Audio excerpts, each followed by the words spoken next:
Uliza? Unakuanga YouTube. Kama nakuanga YouTube, nitaanza, si ndio? Bye. Wow, nasikia nervous. But let's start. Nafaa kuambia jina langu sasa? Sawa, naitwa Sisine Patmares. I have an English name that I do not like, and we are not going to go there. And for today, I have 2 other videos that I'm supposed to upload, but I figured there's some people who don't know who I am. Sasa nikaambia watu uko Instagram waniulize maswali, and the people that are behind the camera are also gonna add their questions so that you can get to know me, and then now we move forward with the vlogs. Munene atakuwa ananiuliza maswali za badass writer. Nitawaambia vitu zenye ameandika, but for now let's focus on more. Who is Sisine, aside from obviously being a friend, a content creator, a daughter, an auntie? Who is Sisine beyond that? You know, I saw these questions, na sasa hivi venye tumefika hapa na shanga, what am I supposed to say? But yeah, I feel like if something was supposed to be written on my tombstone was that I was a good friend. I really admire friendship. But other than that, I am an entrepreneur. I am a business person. I am a digital marketer and also an activist. But mostly hapo kwa entrepreneurship nataka tuonane kando. But not this episode, I'm gonna tell you later. Are you also an actor? And how did that come up? How did you start acting? So last year, tuko 2025 sahi. Last year I had a challenge of doing a video a day for 100 days. And by the time I was doing that, kumbe kuna watu wenye walikuwa wananicheki. Sasa, they were writing a show called A Very Kenyan Sketch Show. And one of the writers, I'm not gonna say Munene, like, sasa, unafanya nini on Wednesday? Because sina form, aya sawa come. I did not know what was gonna happen. I did not know what part I was going to play, but that was my debut in acting. It was a very interesting role. Our actually feature kama homewrecker. Do I look like a homewrecker? But I believe I bodied the role, and I cannot wait for other roles. Sisine, how did you grow into becoming a creative? Or was it something that you were like born with, or is it something that you developed? How did that come about, your creativity? COVID. Mi kwanza siko nadhani COVID in affect black people. So when they were complaining about China, niko, sorry guys, some tado. Alafu kidogo lockdown. Kidogo, sijui kama huko Nairobi wezi enda wapi, sijui nini. At the time, we were living in Thika. Sasa, mali tulikuwa tunaishi hapo because my dad was working there. And in the hospitality industry was greatly affected. Sasa, everyone that was living there, they had to leave because now hotels are closed, all eateries are closed. Sasa tumebaki sisi peke yetu. Then there was an incident. Watu walikuwa naiba like a lot of chumas, madirisha, anything they could find because there are no jobs. Crime rate ilikuwa imepanda excess. So one time, nilikuwa nimekaa hapo kwa stairs, and then some guys came, walikuwa nataka kutuibia, but we managed to escape. So that day, my dad decided that tutaenda Narok. Manze nilikaa Narok a whole year. Alafu kwenda Narok, people that are my age, they are already married, and their husbands hawataki niongee na wao because they think I am going to tell them to leave them. I was very lonely, so I started a podcast. It's called Telling It Raw. That's where it all started. I just had a lot to say and a lot to share. And yeah, eventually it has become what this is now. Since when did you wear glasses, bana? Mi hata sijui mtu amekasirika. Kuna deadline ya kuvaa glasses kwa town. Mtu tu hizi vaa digolo zake vizuri bila kuuliza swali. Why did you cut your locks, Sisine? Let me tell you, when I initially got locks, I got locks because mimi sipendi kukaa kwa salon. I do not want sijui leo nimesukwa nini, kesho nimesukwa nini. It is not my thing. So I got locks to counter that. But when I got locks, I did not have a lot of information about how to take care of locks. So huku juu zikianza kumea, they look really nice. But hapa chini zilikuwa zina thin.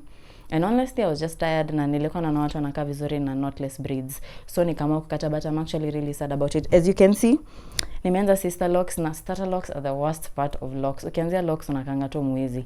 But I decided I'm not gonna wear a wig, I'm not gonna wear a hat, because in like a year, I'm going to sit down hapa tena and I do another video, and you'll see the growth in terms of hair, in terms of how I speak, in terms of how I answer questions. So I want us to move together. But yeah, I cut the locks because zilikuwa zina thin. What's the wildest DM that you've received from a person? Sasa, a while back, kitambo, I used to post very not so church-like photos. Sasa, someone DM'd me. They're like, hi, how much are you charging? Mimi with all my innocence, namwambia, so for real, I'm going to charge. Ako, tulia, hakuna mtu amekuuliza kuhusu reel. How much are you charging per hour? Niko, I don't charge per hour, I just shoot and then edit and then post. Ako, no, I'm asking how much you charge for yourself for an hour. I was shocked. Nikamuuliza, what do you mean? And then he sent me a screenshot. So someone had taken a photo kutoka kwa IG yangu, alafu akaiweka kwa escort site. Escort site, kwa wenye hawajui, ni place ya kubai. So hapo kulikuwa na namba ya Uganda and then like charges per hour, and so I can say that has been my wildest DM. If your life had a soundtrack, what 3 Kenyan songs would be on repeat? Akisioni. First of all, because I have very bad eyesight and for some reason I refuse to see red flags. Alafu actually kwa ngoma zote za Kodong, I think that is my number 1 song. Hizi zingine they're nice to dance and everything, but if I just want to chill by myself, that is the one thing enye nataka kusikia. Alafu hiyo nyingine ni mbembi ni iteme. Kama ujui hiyo ngoma ni kwa sababu ujui sessions. What a pity. If you could collaborate with any creator, local or international, who would it be and why?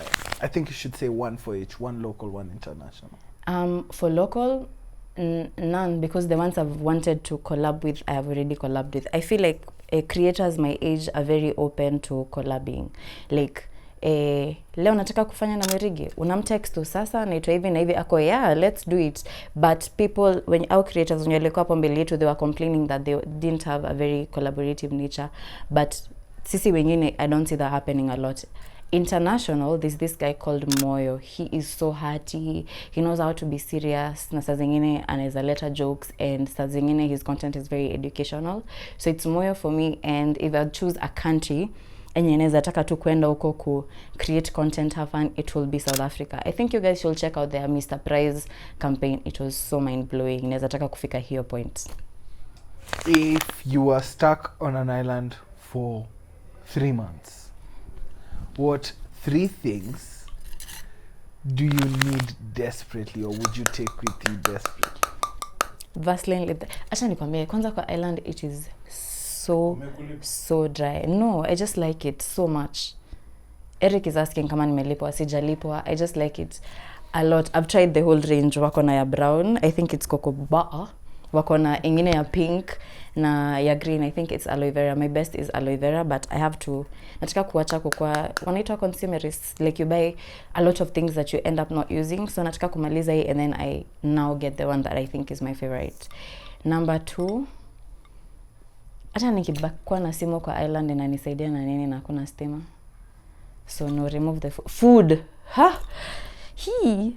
Food. Niko stuck huko for how long? 3 months. Food. Lip therapy, food. I feel like I will drink like coconut water from the coconuts. So let's cut out the water. The third thing. Oh my God, I only need 2 things. And a boyfriend. What's the wildest brand request that you've received? I don't get a lot of wild brand requests, honestly. Most of them are very sane. But I also think, oh wait, inaweza haikuwa brand, but ilikuwa a person that was representing a brand. Can I talk about that one? Yeah. So this one time, this guy DMs me. Ako like, Sasa, I have 2 businesses and I would like you to create content for the 2 businesses. I'm like, cool. He asks for my number. I give him my number. And then the conversation was pretty late because I'm nakuanga online usiku mara mingi. So ana call, but me niko like it's 1 a.m.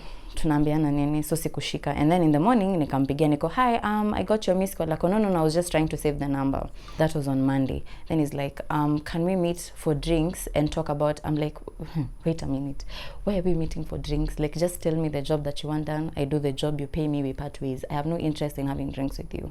But I didn't tell him that. I told him, the best I can do is set up a meeting. No, I didn't even, sikusema nataka meeting, nilimwambia tunaweza have a Zoom call, you tell me the deliverables and how much you want to pay. Akaniambia no, I'm a very old person, if I'm giving you money I must meet you. Mimi siamini maneno ya online. Ilikuwa you know what, your money your rules, cool. So we decide to meet on Friday. The first red flag was him telling me that tunafaa ku meet after 5, but this is also business, so it should be within business hours. Sikuongea, nikamwambia hiyo haitaweza kwa sababu naishi mbali. I will pay a cab. It's not even about the cab, I just don't want to be out late with you at that time. Come Friday, siku yenye tunafaa kupatana for the meeting, nikamwambia nikamtext asubuhi, hi, are we still on for our 3 p.m. and I am going to be accompanied by my manager. At the time hata sikuwa na manager, but I am not going to meet a random man sijui wapi na sikujui peke yangu, and I already like pick some things about you that do not make sense. Achaanza kunitusi, can you even afford a manager if you can't afford a cab? First of all, I'm coming with my bodyguard. Long story short, this guy alikuwa na kesi ya kuthreaten mtu na gun. Bro, no thank you. But yeah, that's the wildest job related DM I've ever gotten or request, because why are we meeting after working hours? Ama hiyo kwako si odd? Mimi hakuna msana nataka kujua what I think. What akitaka kujua what I think watakuja kwa YouTube channel yangu. Okay, sorry. Sorry. Anyways, what makes Sisine? You see, the way you're also wondering what makes it, I'm also trying to discover. I am sorry, I do not have an answer for you. Okay. What are some of the setbacks that you faced as a creative? Thinking that employment is better, or rather lack of funds. You see, when you don't have money, you don't have the choice to pick things.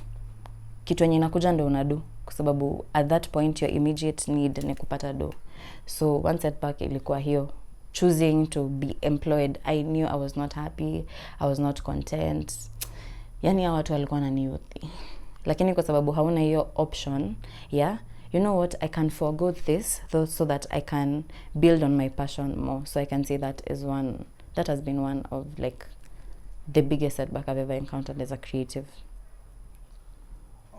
Na kukosa videographers. Kwani wako? Ukipata videographer mzuri, ako very busy. Na ukipata mbaya, utajua tu, you will learn. Nangoja delivery yangu Masai. Nani ashaona Masai mwenye anafanyanga deliveries? Ama Masai wote ni mawochi. Ukiweza niuliza stories za usalama nini, that I can answer, but maneno ya delivery mimi nitajulia wapi? Next. Okay, so what's a habit or ritual that you swear by to stay grounded or inspired? Oh my God, you have to love money, one, and you really have to love like what you're doing. Ni kama, how will I put it?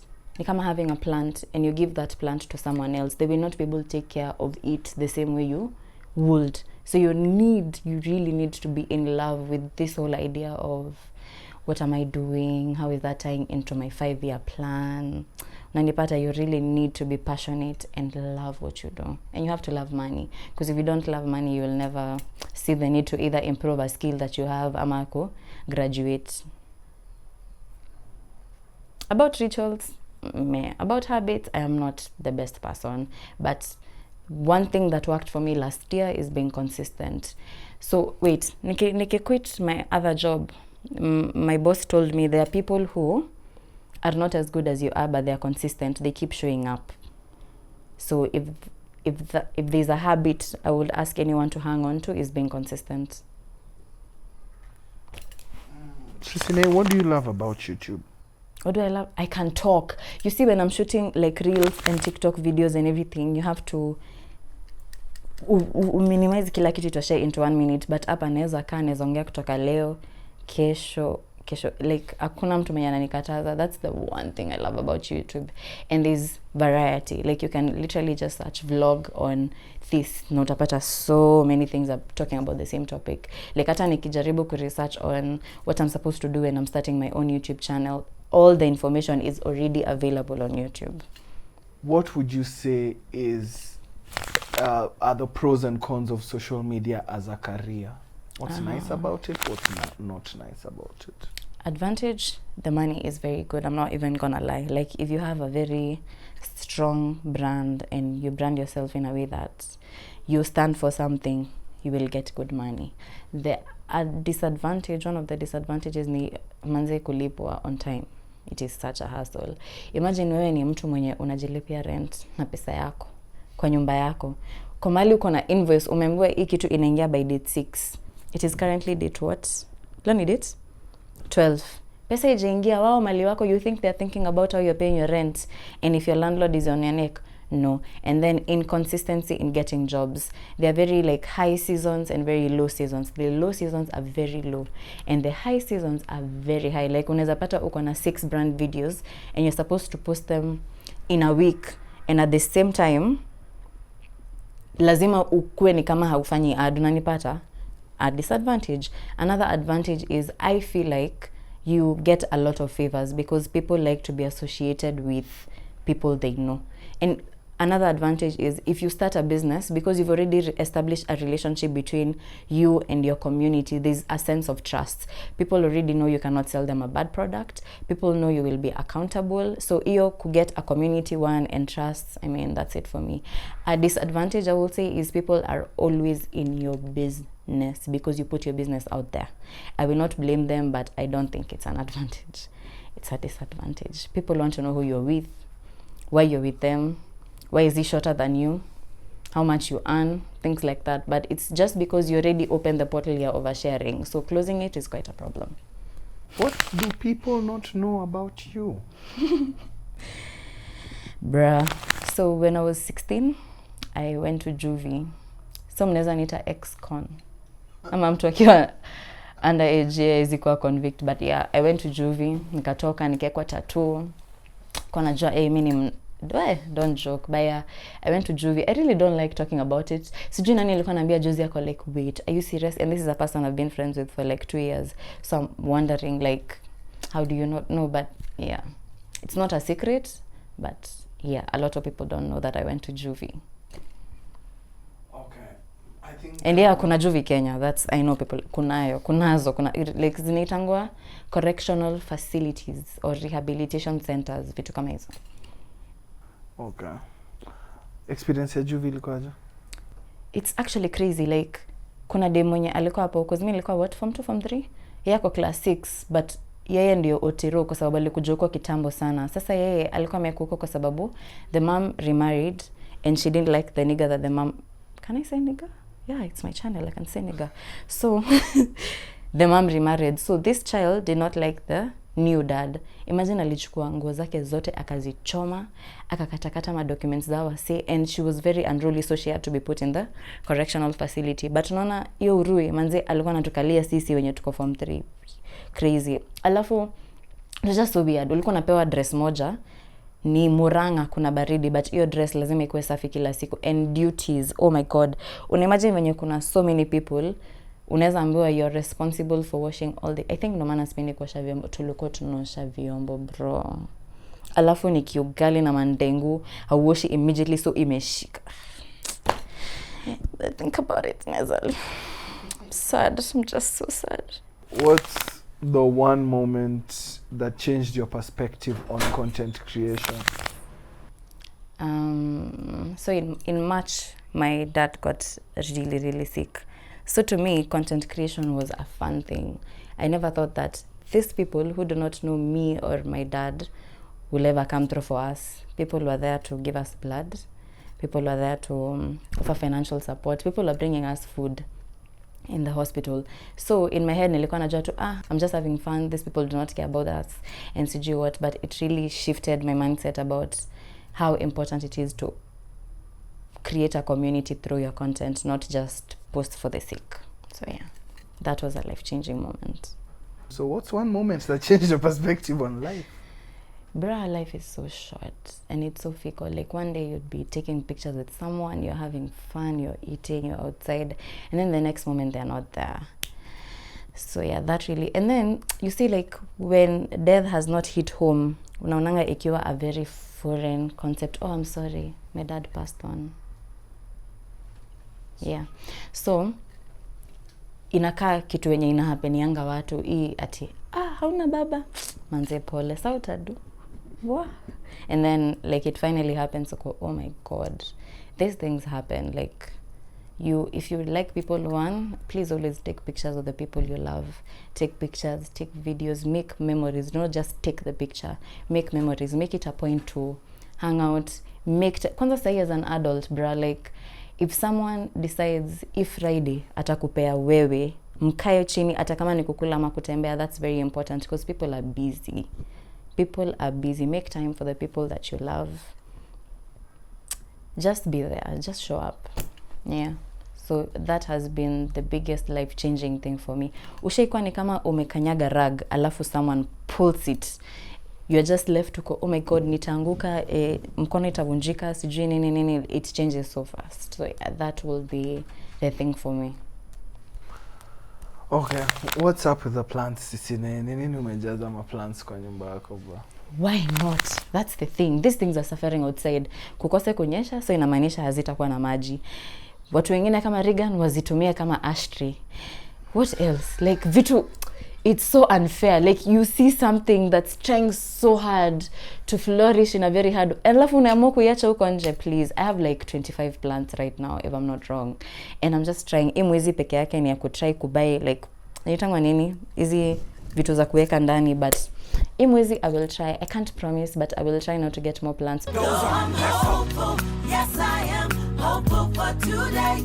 But as of next month, you're back to business. Before you wrap up, Sisine, what is the dream for your social media career? How do you project it? Where is it going?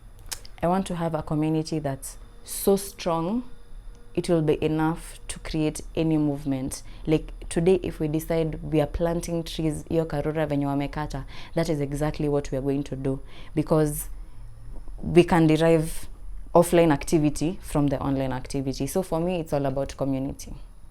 Mine is to echo what I have said. I've had so much fun recording this. I don't like being in front of the camera, but you know who made it possible? Tribesman Pictures. Makofi. Because I knew they'd make me look good. The quality is going to be good. And you know, the other place that you never check the amount of quality these people put into their work, a very Kenyan sketch show. Makofi. Tribe Sessions. Kama we ni msanii uko na mistari, uko makofi ya Tribe Sessions. Tribe Stories. Makofi. Tribe Stories is actually a very cool concept. You see like how you have series zenye ni totally different. Season 1 iko na 9 episodes. Or a very, very interesting story. And then you wrap it up, you're done with it. And then we move to season 2. Am I right? Iko na another. And hakuna kuenda kutafuta ma third party app. Unanipata, you can watch it from the you see how you like doom scroll on TikTok, you're like, but mbona iko na part moja, they've made it easy for you. They put everything on the page, so you can follow from episode 1 to episode. Makofi. So yeah, and Regalia Apparel, you see how I'm looking nice, eh? Yeah, that's it. I'm done, guys. Bye. Hi, my name is Eric na mimi ni makanga wake. Woza. Naitwa Munene na mimi nilikuwa nauliza maswali. Wagwan, Davy is my name. I'm the only person who owns a Mercedes-Benz, the big boys club. Yeah, and I'm the grip master here. Naitwa Gibz na pia nilikuwa DP kwa set. It was nice. And also nimeanika tumematch na CC. Come on.